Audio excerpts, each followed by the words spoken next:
Athletics, University at Albany, as we crank things up here on the Monday morning show. And we always like to react to the big local story. The big local story this weekend was the Albany Cup. Siena UAlbany, the sweep by the Great Danes. The women won convincingly. The men in a hard-fought 74-69 win in front of 9,017 at the Times Union Center. Mark Benson in studio. Good morning, Mark. Good morning, Roger. Appreciate you having me on. How we doing? Doing great. Yeah.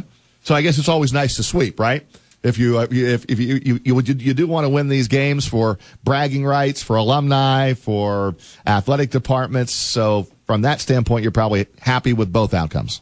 Oh, absolutely. I think, when you play games, you're playing them, so you might as well win them. Right. So, really fortunate for a great weekend. And I thought two really great games to extend this rivalry. And, really thought our women's team played really well, shot the ball well. Of course, on the men's side, played really well. That game, I'm like you. I think I heard you earlier. I thought it was going to go down to the wire before the game, and the game didn't disappoint. Yeah, not surprised. I thought Jimmy Patsos did a good job with the game plan, and that's a young team that hopefully they're going to Vermont tonight. They play Siena's at Vermont tonight, and of course UAlbany on the road at Memphis. A game that I think they may be able to hang in with Memphis tomorrow night. That's kind of what I'm thinking here, just surveying the situation. But we'll have the call. Brian Mariano on the road with the team. We'll have the call 104.5 Team ESPN Radio.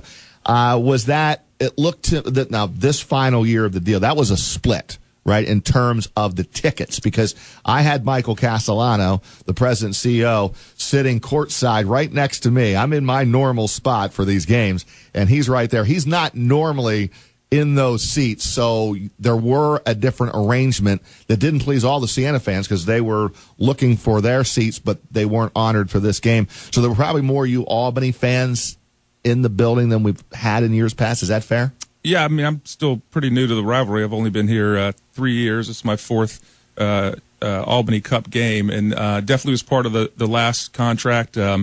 For years the game was a home game for Siena, and so in this last go round and talking with John Dargenio, Coach Passos, Coach Brown, Coach Mack, et cetera, really trying to move the series a little bit more equitable arrangement. Was really interested to see how our fans would turn out for this game, given the chance to buy the better lower bowl seats. That's one of the things, when I was new and heard from our people, hey, don't play Siena anymore. I'm like, why not? It's right across town. Great basketball program, great tradition. UAlbany, great basketball program, great tradition. And then, of course, it was explained to me, well, we just don't really have a chance for those seats. I said, well, that's okay. That's their home game. So really pleased with the turnout of our fans. This is the second time I've seen the game in the Times Union Center. The first time I didn't see a lot of purple, and where I did see it, it was hard to see. So I think it was a great crowd. Now, financially, this wasn't your game, right? This third one, they got the money. Correct. This is part of the Gotham Classic that we're both playing in. You mentioned we're traveling to Memphis tonight, and we'll see how we do. I saw your prediction there, but right now we're 10-1. We're only one of 5 teams in the country. I'm not predicting a win. I think it could be a game where UAlbany can hang in. That's what I'm saying. Oh, I thought you were predicting the other way. No, I like your prediction better now. I must have misunderstood. No, so part of the Gotham Classic. So we're both on the road at Memphis and Louisville. Each get 2 home games, and First game was at the TU, Siena's home game last year at CEFCU for the first time as our home game, which I thought was a great college. If you like college basketball, there's big arenas, small arenas. That was a great college basketball environment. Really good game. Then this year was part of that Gotham Classic and Siena's home game in terms of gate and those things. But our fans did have the ability to buy the lower bowl seats, and then we turned it over to the TU box office after the deadline. So here we are. We're now at the end of the 3 years, and now everyone wants to know what happens next. So let me just throw that out there. Have you had conversations with John Dargenio, and what is the next here in trying to figure out if this is going to be renewed, or have we seen the last of the Siena UAlbany men's game?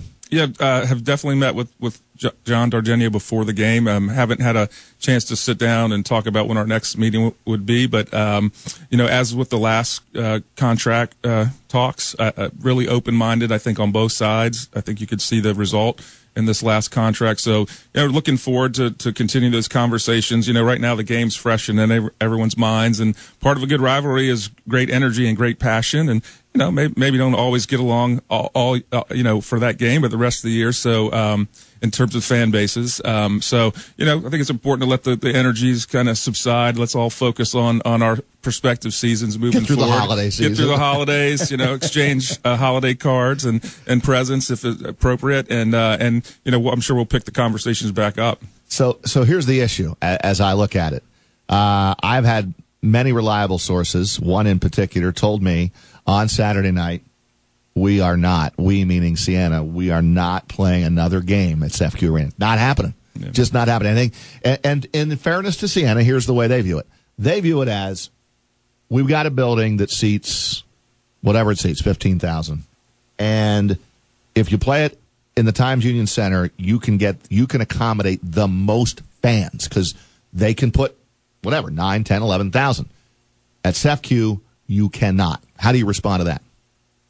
Well, we could lift the roof at CEFCU and try to accommodate a few more. Do some serious renovations, renovations, and important to note, we have put a lot of money into CEFCU Arena over the last 3 years, a little over $3 million on fan amenities, with hopefully more plans to come. So, one, I would say, no one that I know of is drawn a line in the sand and said these are the terms that we're going to move forward or not. And one of the things that I've really appreciated in talking with John is just an open-mindedness to I think everyone recognizes it's a great rivalry, and our proximity kind of confuses a little bit, or muddies the water a little bit in terms of where you should play. I don't think anyone, I think all agree that we should play. It's just how do you figure it out? And, home courts mean a lot of things beyond finances, competition, practice time, student ability to get to games, et cetera. So, no one yet has relayed that message to me that I'm aware of. And would that be it? Would that be a hard one? Because you could also make an arrangement, and we're talking with Mark Benson, and we'll open up some phone lines here at the bottom of the hour, 476-1045, 476-1045, as this is no doubt a hot topic, and we appreciate Mark coming in. We did reach out. I didn't. Chris Honorato did to John Dargeni. We did not hear back from Darge, and it's not that he maybe didn't want to come in, just maybe busy. I don't know, but we have not heard back from Darge yet. But could an arrangement be made where if a game is not played at CEFCU, that, say, for the third time like last night, that the money gets evenly distributed? Would that – the game wouldn't be at CEFCU, so you're going to play 3 games all downtown, but you're going to absolutely split the gate every single time that you play in that building? Well, there's a lot of ways you can define equity. Obviously, and I'm not going to get into the contract negotiations here. We'll leave that between our two respective schools. Certainly a number of opinions I've gotten, no shortage of those.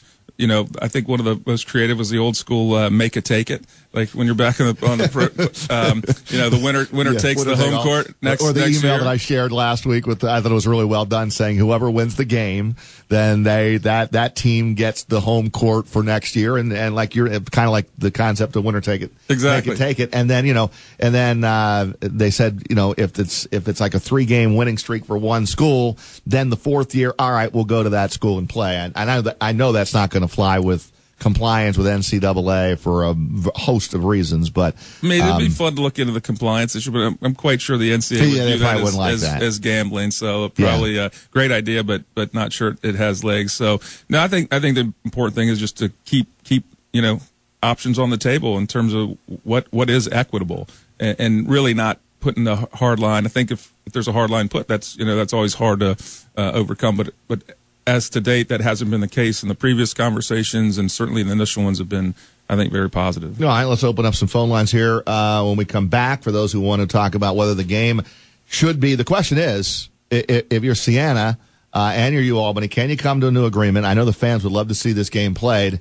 Can this agreement continue and yet a game still be played at CEFCU Arena? Do you feel like at least UAlbany should have a game on their home court in this renewed rivalry that we hope does get renewed?